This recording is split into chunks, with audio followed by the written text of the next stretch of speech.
welcome back, wannabes and creators, to another episode of The Complete Creative, the podcast that helps you build and sustain a better creative business. And today on the show, we have my good friend, Michael Kingston, who is the creator, writer, and mastermind behind one of the biggest indie comic series around, Headlocked.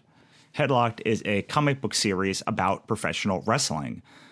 One of the first ones that I had ever seen, and still one of the coolest ones to this day. The best part of this series is that Michael collaborates with professional wrestlers, including Jerry Lawler, among others, for the writing and art of the book. He brings them to conventions and makes a completely over-the-top spectacle experience just like wrestling fans love. And I thought it would be great to have him on the show because he has a Kickstarter going now. If you want to find out how to run your own awesome Kickstarter, I have a completely free 7-day Kickstarter course. Comes all through email that you can get at thecompletecreative.com/FKC. Now, I should tell you that we recorded this episode back in February before COVID hit because Mike's Kickstarter was supposed to go a little bit earlier than it ended up going. And I just wanted to let you know that it may feel a little bit dated, but it was nice to listen to this episode back at a time when we didn't have to worry about social distancing and we still had all sorts of conventions to look forward to. So with that being said, take it away, Mike. Tell us what you're passionate about these days. All right, that being said, let's get on with the show. Take it away, Michael. Tell us what you're passionate about these days. Like always, I think I'm passionate about wrestling and comics, but right now I'm actually having a little bit of a love affair with old horror movies. I'm actually working on a horror movie with a friend of mine, and so I've been digging up some old classics and some indie gems and stuff, and just trying to get just playing around in the genre and trying to consume stuff from all different corners of it, just to I guess stoke the fires, so to speak, and it's been a lot of fun to dip back into the horror genre. When you say old horror, that could be John Carpenter, or that could be all the way back to the old Frankenstein, and or it could be all the way back to the silent Dracula stuff. What era of old movies are you talking about? So I'm writing a sort of an 80s inspired slasher pick. So we're sort of in that genre, not so much monster movies as much as watching some old slasher stuff and stuff from the 80s and stuff, which is kind of sad to say that I classify that as old horror because that's what I grew up on, and I guess that makes me old by extension. I mean, it's amazing that when I think of old horror, I think of the old black and white monster movies, and now people are saying that old horror is the horror that I consider like new horror because that's what I grew up in, and I sort of understand my grandparents and parents considerably more now than I did when I was younger, because they would have thought the same thing as I think now, right? It is interesting. It's interesting to see how you sort of evolve as you get older, and every generation kind of has the same feelings about the previous generation, or different cultural things. And I feel like I'm probably a few years away from not being able to operate whatever the next generation's VCR is. So I'm on my way. Oh yeah, whenever Oculus or the holographic stuff becomes a real thing, I'm going to be completely lost. I'm almost there. I mean, thankfully, just having to sort of keep up on creative software and stuff keeps me somewhat computer literate and savvy to things. But there are definitely still things. I think Snapchat was the first thing that made me feel old. TikTok makes me feel very old. So, absolutely. So I want you to tell me a story. I want you to go back 9 years ago and tell me the story of how Jerry Lawler got involved with Headlocked. So it's the weirdest thing, such a wild deal. But I actually sent him a cold email through his website. Didn't know him. I mean, obviously knew of him, but I didn't know him personally. I didn't know anybody who knew him personally. I was working on Headlocked, and I just felt like I kind of needed something to get noticed. And when I started Headlocked, I thought, wrestling and comics is such a no-brainer. Like 90% of the comics fans I know like wrestling, and almost all the wrestling fans I know like comics. So, all I got to do, no one has ever filled that niche, aside from like awful licensed WWE comics. So like, I feel like if I did the book that I, as a wrestling fan, would want to read, like people would snap it up. But obviously, it was a very naive viewpoint based on the way the direct market works and all of that. So I felt like I needed something, to get a little punch. And I was like, you know what? Jerry Lawler does art. And I was like, I wonder how hard it would be to get him to do a cover. So, I did it. I sent him an email on his website, and I forgot I did it after I did it. Like it was such a lark, And maybe about a week and a half later, I get an email back. And it's like, I'd love to check out your book. Here's my address. Send me some stuff. And at this point, I still kind of think it's a webmaster or whatever. It's not actually Jerry Lawler. I mean, it was, but in my mind, everything's so much, I think when you're a fan of something, everything is so much bigger than you think it is. You don't realize how much even like the bigger names and celebrities and stuff are, a lot of smoke and mirrors. But so I sent him some books, and then maybe like a week and a half after that, I was at work and I got a phone call, and it was him. And obviously he's got a very distinctive voice. It's the sort of the voice of wrestling growing up for me. So if there wasn't a way, like if I couldn't hear his voice, I still would have thought it was like a joke or somebody was messing with me, but it was him. And we talked for about an hour, and which was, amazing to me. And he's so super into like art and comic book art and stuff like that. And it was such an easy conversation. And he's like, yeah, no, I'll totally do these covers for you. And then, I come to find out years later that Jerry got into wrestling by doing art for wrestling. He grew up in Memphis, and he drew wrestlers and sent them into the Memphis television show, and they put them on the air. And then they hired him to be like almost like a courtroom reporter when they would have non-televised events. Like he would draw like a picture of something that happened at the show, and then they would show it on the air. And so for him, Lance Russell, who was the announcer on that show, took a chance on him and put his art on television, just out of the blue. So he's like, when he saw my email, he saw that as a chance to pay that kindness forward to the next person. And, now he's one of my best friends.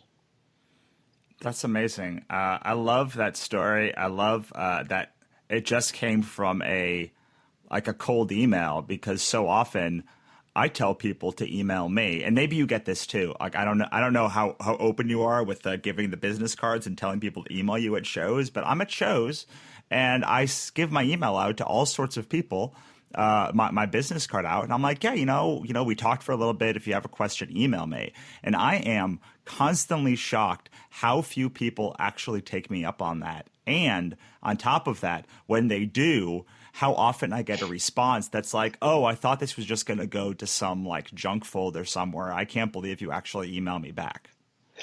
Yeah, I get the same thing. I do a ton of breaking into comics and indie comics panels and stuff like that, crowdfunding panels. And, one of the things I'd like to provide as far as a service goes is just helping people sort of stand on my shoulders so they don't have to make all the mistakes that I made.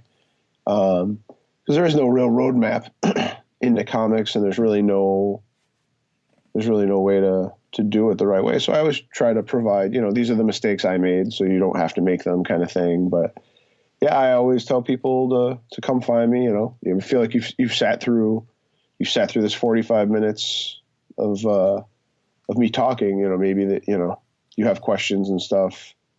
But yeah, I mean, some people do, but not a lot for sure.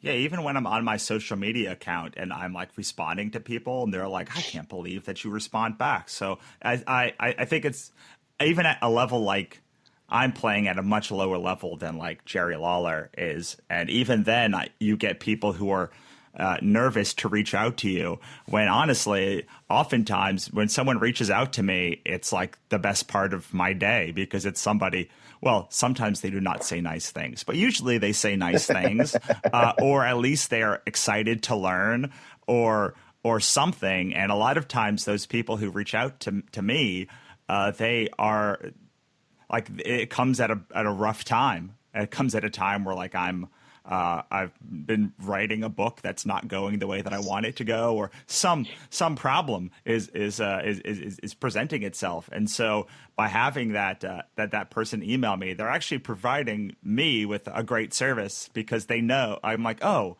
well, maybe I know, maybe this is just all in my head and I actually know what's going on.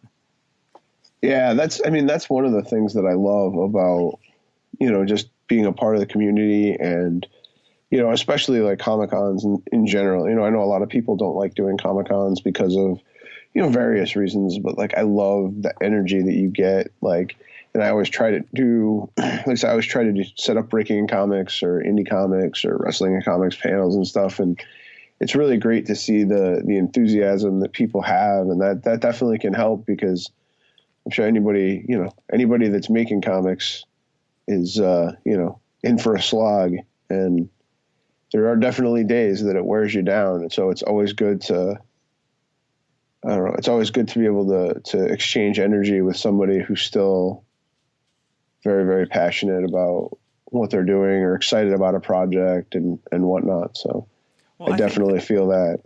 Yeah. I think that, one of the things that I always look at younger creators because I don't have the energy that they have anymore. I don't have the passion for every like thing or like learning the new thing or that thing that they have. So one thing that like I find very that I find great about meeting younger creators and like bringing them into my circle is A, learning from them, but B, like I almost have this exchange where like I get some of their energy and I get like more reinvigorated to do comics or do the show or do a thing while like they're able to like cut a year off of their struggle by like learning the things that I've learned at that time. So it can be parasitic, but at its best, it's quite symbiotic where we're both getting something from that.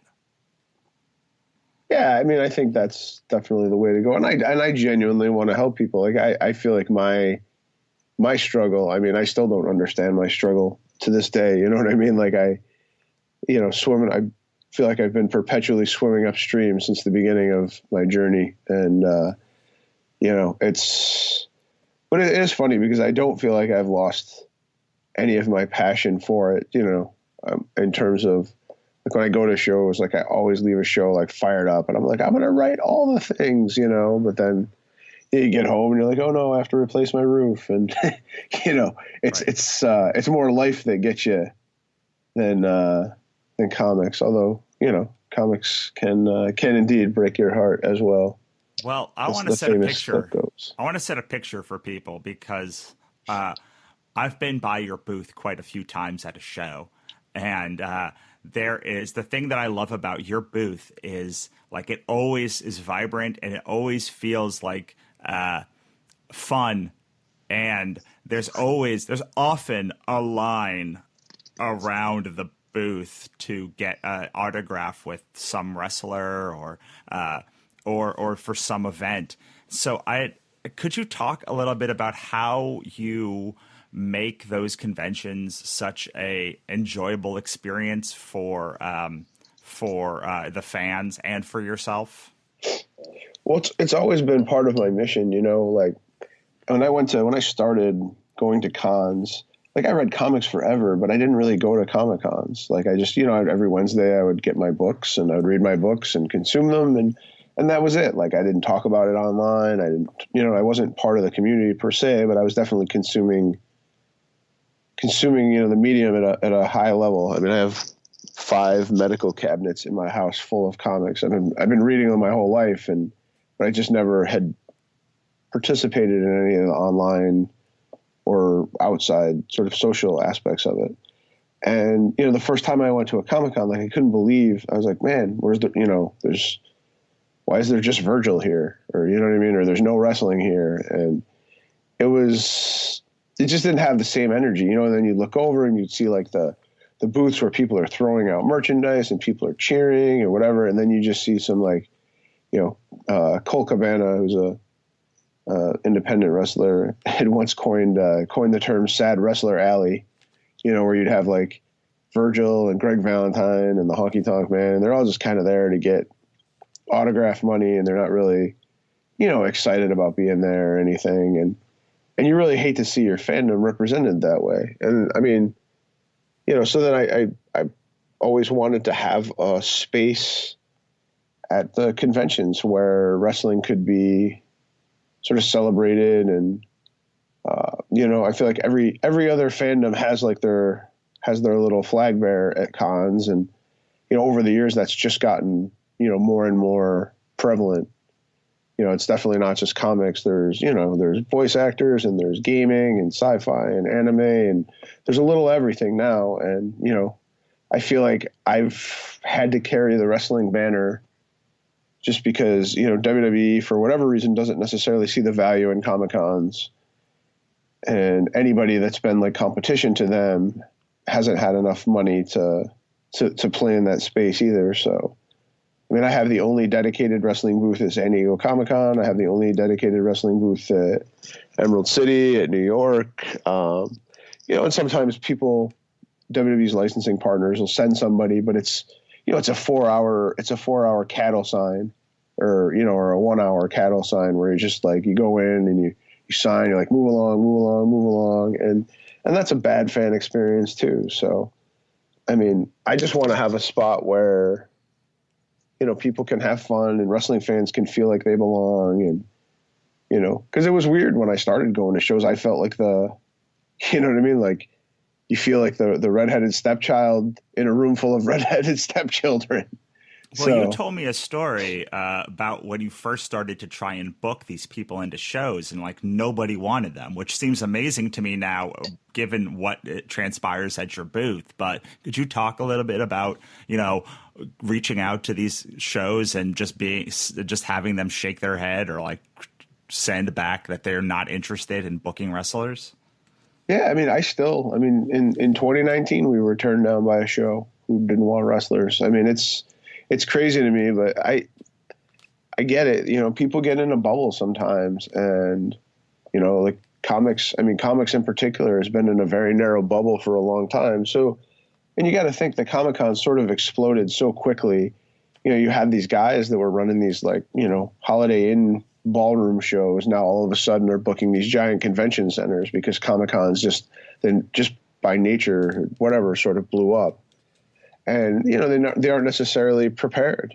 And I think, as we get further and further into it, you see a lot more consolidation now. And I mean, Reed Pop owns a bunch of shows, and Form owns a bunch of shows and whatever. But, when I started, each town was different. And I would say, hey, I'm a comic book creator, and I write a book about wrestling, and I'd like to come to your show. And they'd be like, okay, sure. You can have a table, or, it's X amount of money. And then I'd be like, well, listen, I also have Jerry Lawler, who's an artist and a Hall of Famer, WWE Hall of Famer, and he's on television every Monday, and he'd like to come to your show too. And they'd be like, oh, we don't allow wrestlers. And I'd be like, oh, but he's also an artist. And they'd, okay, well, we'll bring him in as a wrestler. I mean, I can't tell you how many shows that I did with Jerry that started where he was like sort of advertised as an Artist Alley guest and not as a celebrity. And then we would get in there and we'd do a panel or whatever, and we'd blow the doors off the place. And then, and then they would book wrestlers after that. So we were probably the first wrestling thing at, I bet you, 15 to 20 shows. I remember very specifically a show, and I'm not going to mention it by name just because I really like the owner, and he's and it's one of my favorite shows. But somebody tried to bring Roddy Piper to his show as a guest, and he only knew him as the guy from They Live, and turned him down. And, obviously Roddy's passed since then. So I believe later that year even. So it's, he'll never get that chance again, but it's, people get in their bubbles and they don't necessarily see out of them. And I don't know. I've personally have met so much resistance in trying to get Headlock published and trying to get Headlocked at shows and stuff. And it's crazy to me because it's the easiest, most common thing. Like the Venn diagram between wrestling and comics fans is so tight, or, so shared. But I don't know. Some people don't get it. Executives at wrestling don't get it, and executives at comics don't get it. It's craziness to me. It is.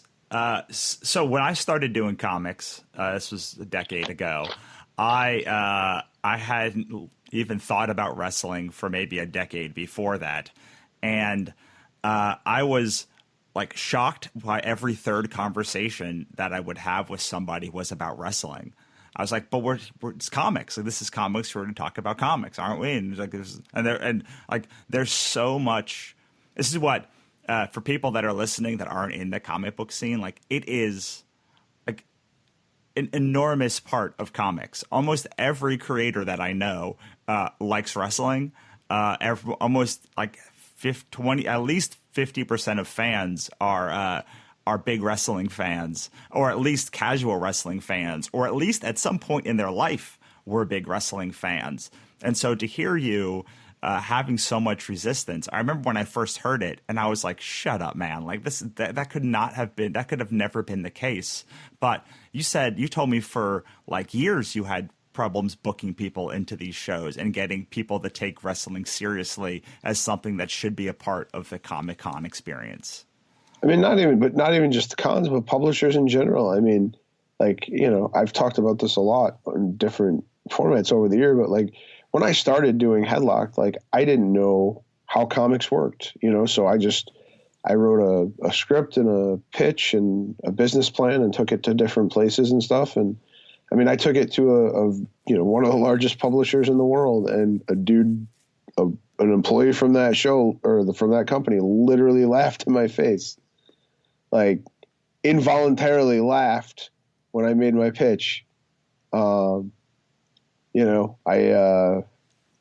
talked to another person and another editor in chief of a good sized imprint, and I said, hey, this is my pitch or whatever, and the third word I got was wrestling, out of my mouth, and he said, wrestling, not interested. So. I mean, it's tough. I mean, it permeates the whole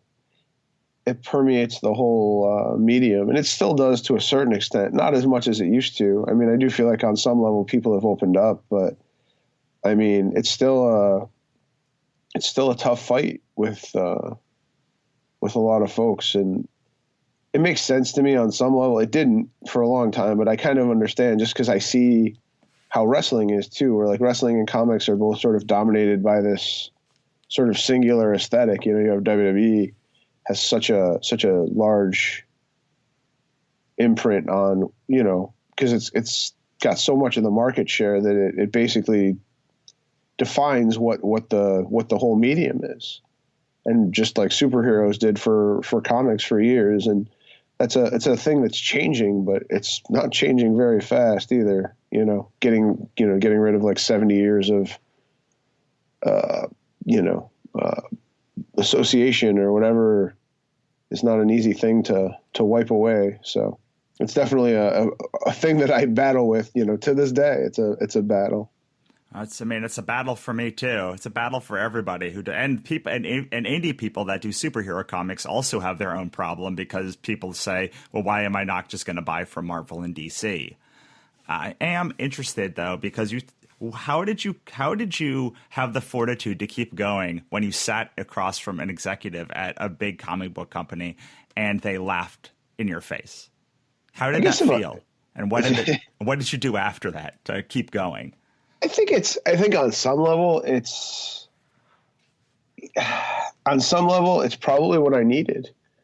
You know, it's because it is a tough slog. And I think, you know, I grew up reading comics for years, and I think that's part of one of the problems that you end up with so much negative discourse online is because people have this idea that, you know, one of my friends is like, oh, you're, you know, I saw that I hadn't seen in years. Like, oh, you do comics? He's like, oh, you got that Spider-Man money, huh? And I feel like, you know, my friends that work on Spider-Man don't have Spider-Man money. Right. You know what I mean? Like, I think everybody just thinks that, you know, people are running around in their Scrooge McDuck vaults and whatever because, you know, the movies are doing so well and whatnot. And people don't necessarily understand what it's like to work in comics. And so I think on some level that, you know, I come from a long line of people who run off of spite. I don't know. I consider myself, you know, as a human, very much an empath, and I kind of feel everything. And, you know, it's a strength and a weakness, but, you know, for a minute there's this sort of profound sadness, and then eventually it turns to anger. And then, you know, you can't do anything with sad. Like sad's ugh. You know what I mean? But like when you get mad, like you can convert that into fuel. And I've converted that into fuel for a long time because I get a very different experience. And I have from day one, from people, from fans, from Comic-Con attendees. I've gotten a very different vibe from the very first show I did, right up until, you know, today. And so on some level, you know what I'm having this different experience than they say I'm going to have. And, you know, people are excited and people like what I'm doing. And then, like, you know, I'll see wrestlers would come to my booth and be like, hey, let's, you know, this is awesome. And now there's people that I respect who tell me that they like what I'm doing. I remember getting an email from Joe Lansdale telling me that he really liked the first issue of Headlocked, which, I mean, that blew my mind, you know. But to get that kind of feedback from you know, at that level, just kind of told me that, you know, I was onto something and I needed to keep, you know, to stay the course. But I mean, in terms of what I did directly, I mean, it became apparent that nobody was going to publish the book that I wanted to read. So I knew I was just going to have to make it myself. And so I worked 2 jobs for an entire year. I mean, I've always had a job while I'm doing this. I manage warehouses and stuff, and it's a good 70 hours a week or so. But then I delivered for UPS in addition in my off hours. So, I mean, I worked almost an entire year of my life to put together enough money to pay for my print run, to pay my artists, and to, you know, buy my first round of convention tables and a couple, some T-shirts to sell. And I just went out and started beating my feet, you know, figured if I just I'd put it in front of people myself and sort of let the populace be the judge. Do you remember what it felt like before that first show when you'd spent all of the money and it was all, you had no idea if it was going to work or not? And was it fear you felt? Was it excitement? Can you talk a little bit about that? It was excitement for sure. It's I was definitely, like, in my mind, I've never had a doubt that this was something that if people tried it, that they would like it. And to this day, I mean, not to whatever, but I mean, the feedback I've gotten from the people who've read my books has been almost universally positive. I've never had a doubt in my mind that it wasn't going to work, even when other people did obviously had substantial doubts. So, I was excited. And then, I went to my first show. The first show I set up at was at Wizard World, Philadelphia. And, I don't know, I sold I want to say somewhere in the neighborhood of 150, 200 copies of my first book, just out of Artist Alley. people just coming by. Cause I mean, at the time I'm the only wrestling thing at the show, you know? And I was like, holy cow. Like I couldn't believe it. Like I couldn't believe, you know, how well it did. And then I did the Wizard Chicago the next year or later that year or whatever. And I did even better. And then I was like, all right, you know what I mean? We're just going to keep going up and up and up. And then, and I did the Toronto Fan Expo and I almost quit comics. Why is that? Oh man, that was the worst show. Man, that show messed with my head for a long time. So the way that the Fan Expo used to be designed was they used to sort of sell it as, oh, it's 5 conventions in one. There's horror, comics, gaming, anime, and sci-fi. And they had all the sections broken up. So there was a section for comics and a section for sci-fi and whatever. And then Artist Alley ran all the way across the back. But Artist Alley wasn't broken up by discipline. It was just a mishmash of whatever. So I ended up on the horror section, and I was on the Artist Alley part of the horror section. And right on the end caps, there was satanic priests on one side, and then on the other side there was a freak show inside, like a curtained off thing, and there's a very aggressive carnival barker who was, you know, sort of actively trying to get people to come in. And after like the first hour of the show, everybody kind of knew what was up, and then everybody just went around. So I got no foot traffic at all. And it was funny because it was the first show I had brought my wife to. So, you know, I'm like, oh no, honey, I'm killing it out there, you know? And so we go to this show and like literally no one's coming to the table because everybody's walking around because of the booths, the horror stuff. And then I took we went to dinner the second night, and we went to this restaurant, and I got really sick on the chicken that I had for dinner. And we went back to the hotel room so I could throw up, and I realized that I left my shoulder bag at the restaurant. And when I went back to get it, my cash box had been broken into, and all my money was gone. And then as I was leaving the next day, I had my books on a long box on a hand cart. And as I was going up the escalator, the top of the long box broke, like it tore in half, and my books went all down the escalator. And the escalator was packed, so nobody could stop. So everybody, you know, at the top of the escalator, everybody was just stepping across my books because they had to. They had no choice.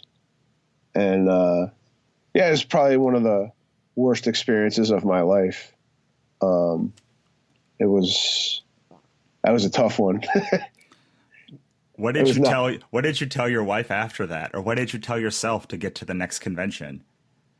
You know, I had decided that I was going to make a plan that no matter what, I wasn't going to make my success or failure at a show dependent on just the show. One of the things is I grew up pretty poor in a small town in upstate New York, and I never got to go anywhere. And thankfully, I mean, through comics, I've been able to go almost everywhere.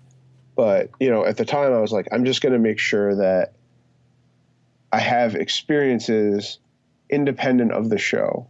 If that means I have to go a day early and do tourist stuff and see things, or go to a museum, or, you know, try some really awesome restaurant in the town or whatever, I'm going to make sure that I have some positive experiences to take away no matter what. And that's worked out really well for me. And I mean, a lot of times it manifests itself food-wise because that's something you can do easy, like in between the show. But, you know, if I can get to a show a day early, you know, I'll try to see some of the local sites and stuff. And I've got to see so much of the country now. And I'm really grateful for that. Like, I live in upstate New York, and I didn't go to New York City until I was 31. So, I mean, I literally went nowhere for the first 30 some odd years of my life. So, you know, that's helped a lot. You know, just, you know, I like traveling, and I like being around people, and I like seeing the world. So, like, that's been a really positive thing. And thankfully, I've only had maybe 1 or 2 convention experiences since then in the last 10 years. But I didn't go back to Toronto for a long time. And then finally, I think 2014 or 2015, I went back and, we killed it. So I sort of exercised the demon. But did that have an extra amount of relief that you don't normally get at shows when you sort of broke the curse of the Billy Goat? It was funny because we were driving to the show, and I don't, it just, I live in upstate New York, and Canada is not very far from me. And for a long time, it wasn't really a big deal to go. You could just drive across the border, and I go to Canada all the time, and you don't think anything of it. And so, I almost don't think of it as an international show. And then we start driving, and then I realize, we cross the border, and then my MapQuest goes blank.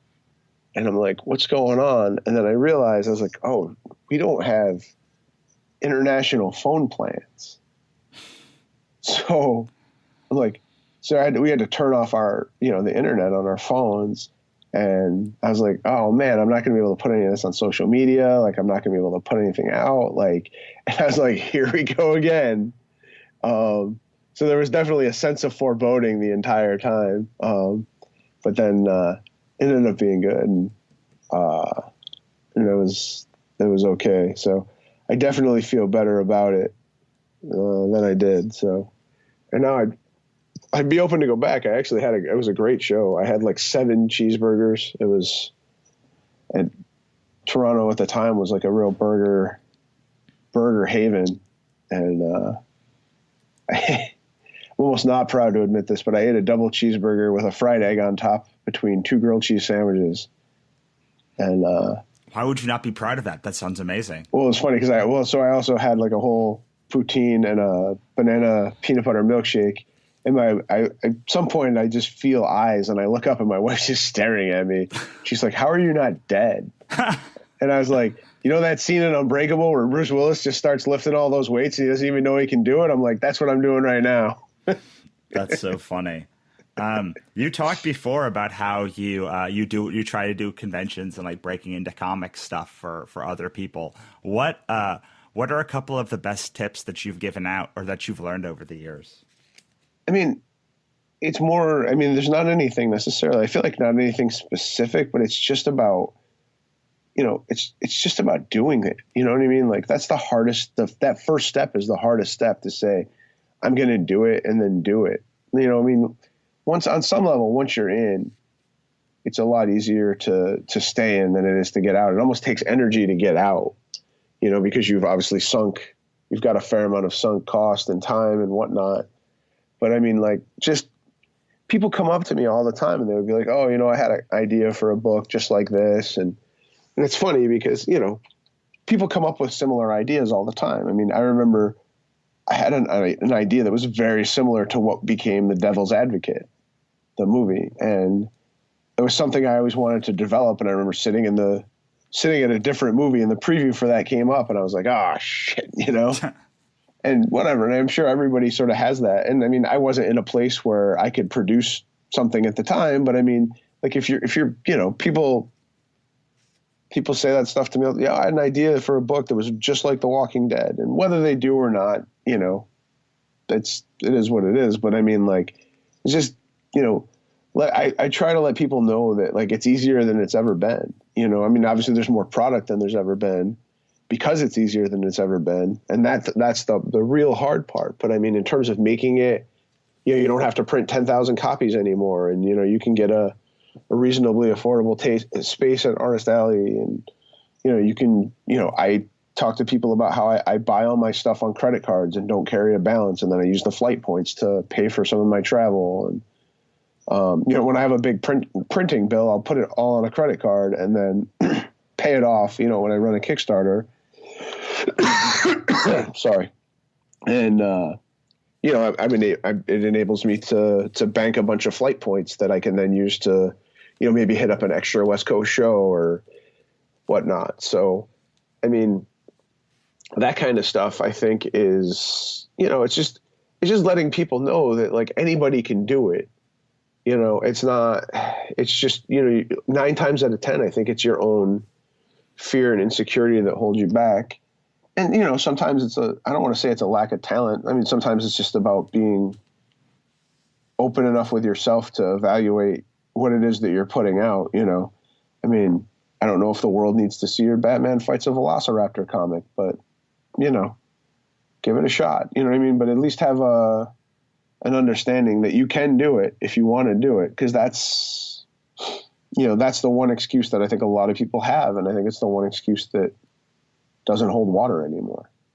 Yeah, it's so I'm so happy that you said that, because I do think there's something to that inertia that builds up, and then once you're going, it's so much easier to keep going. People ask me all the time, how do I do like the show schedule, which is less than your show schedule, but still quite a few shows, and I'm like, I don't know, I just like I every year I just do the show and I have this money, and at this point in the year, at like the end of the year, I put it into whatever the shows that I'm doing.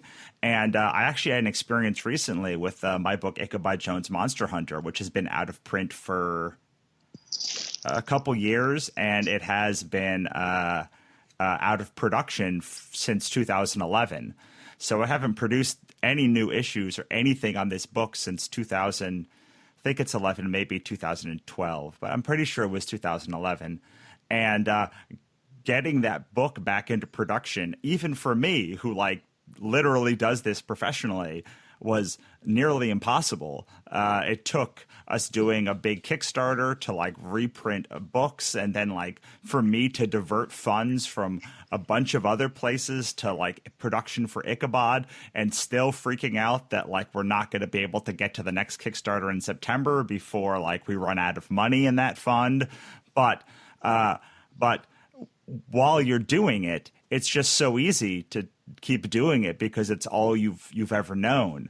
It once you've stopped doing it and you try and do it again, that's when things become really difficult. I actually fear this in my own career, so the slowdown, because 100%. once you slow down and you like, let's say you go from 20 shows to 10 shows, and now your budget for shows is $5,000 instead of $10,000.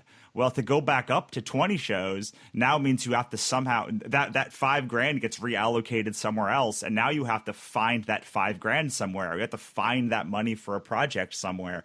So I'm always in constant fear of what happens if I just stop. And for somebody I trust me, I feel that every year, the shows sort of peter off by Thanksgiving, and then you've got most of December and most of January. And then for me, like March is always nuts because I usually do C2E2 and Planet Comic Con and Emerald City, and then WrestleMania is right there. So like I'm doing 5 out of 6 shows, 5 shows in 6 weeks coming up. And like, you know what I mean? Like you take that time off, and then I try to use it to write and catch up on stuff. And then you're off the road, and then you kind of get used to being off the road, and, maybe get a little more sleep or whatever. And then like all of a sudden it just goes right back to 100 miles an hour. So it's a hard thing to somehow, and that's just, for 2 months. So I couldn't even imagine, you know what I mean? Like to people who go away for like a year or 2 years or whatever, and they're like, oh, we're coming back to comics. Like, bless your heart. Yeah, I work in books too, and when book people talk to me about comics, people talk to me about comics, they are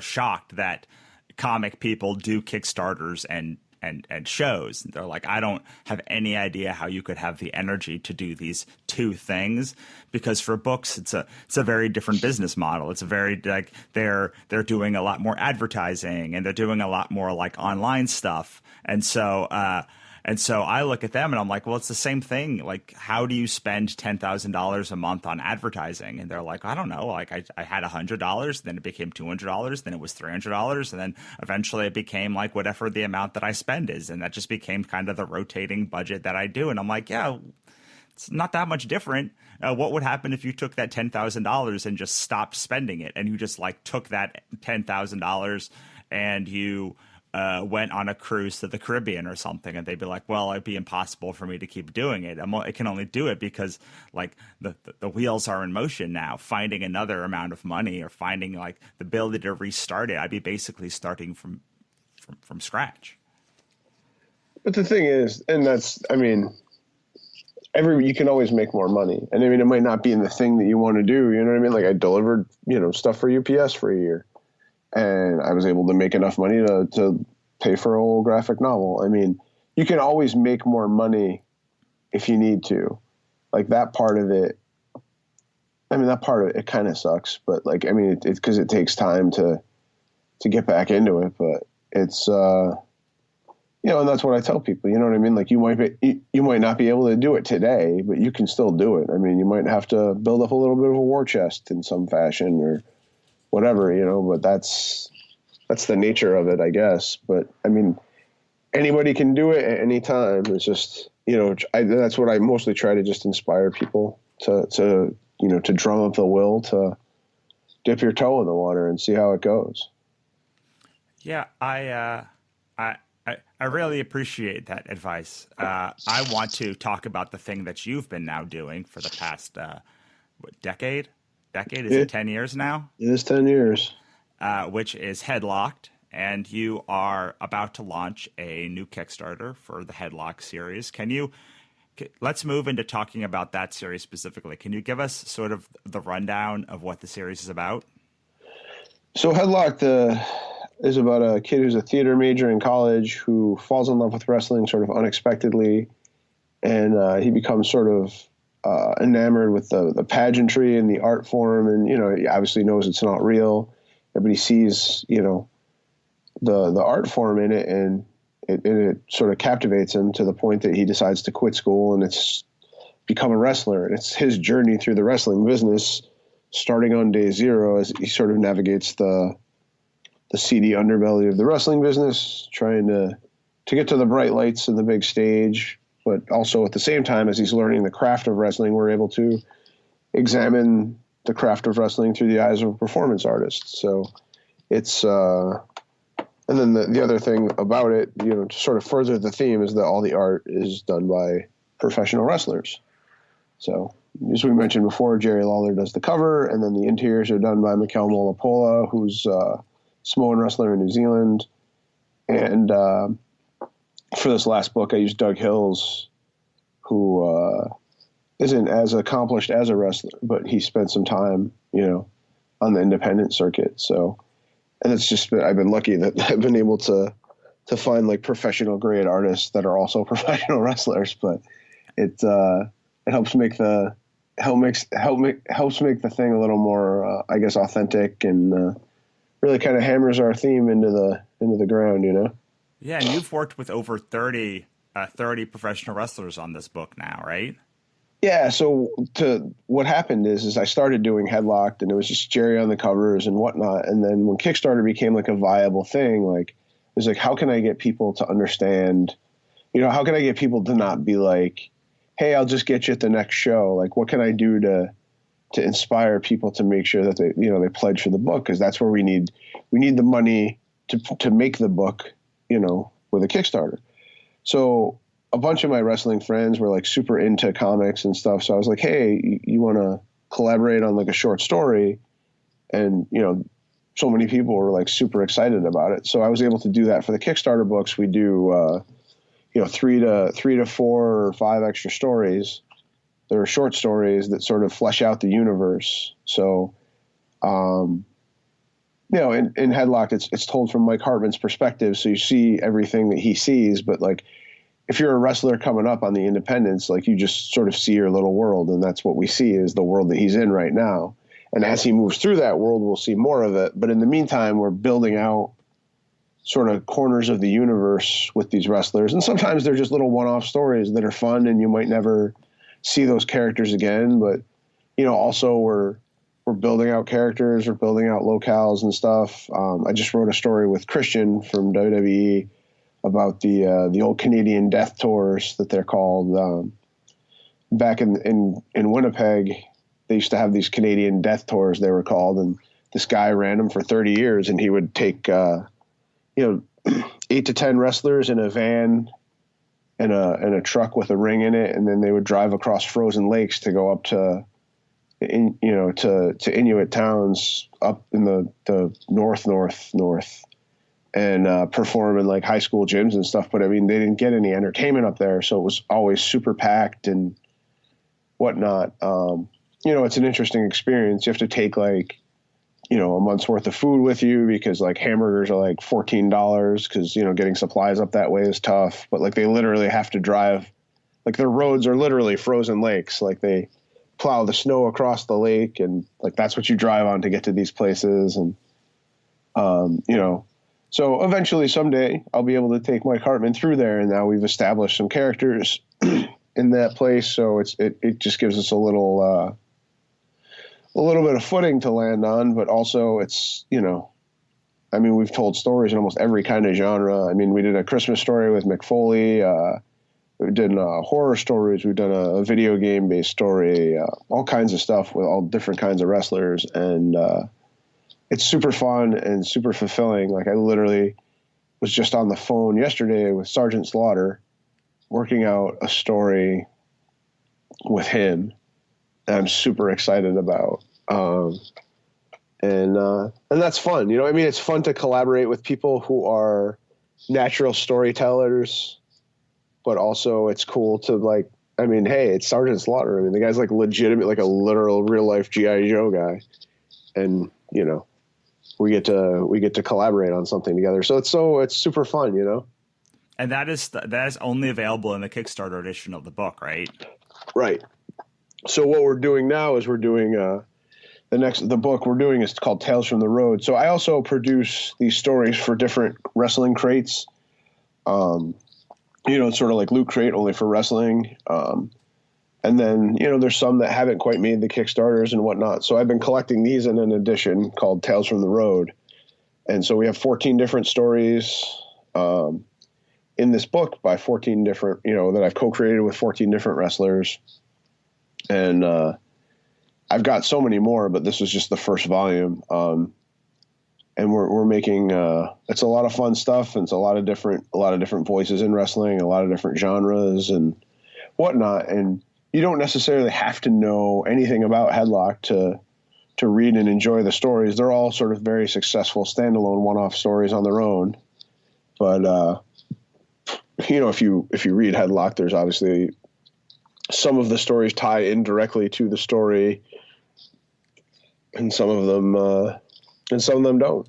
Some of them might never, just in that they exist in the same universe. But they're all fun, and it's one of the things that, like, when I started this, I just wanted to make a cool wrestling comic, and having the ability to collaborate with these guys has been like a dream on every level. That's awesome. And now, how many volumes of Headlocked is there, including the one that you're doing on Kickstarter right now? This is the 5th volume.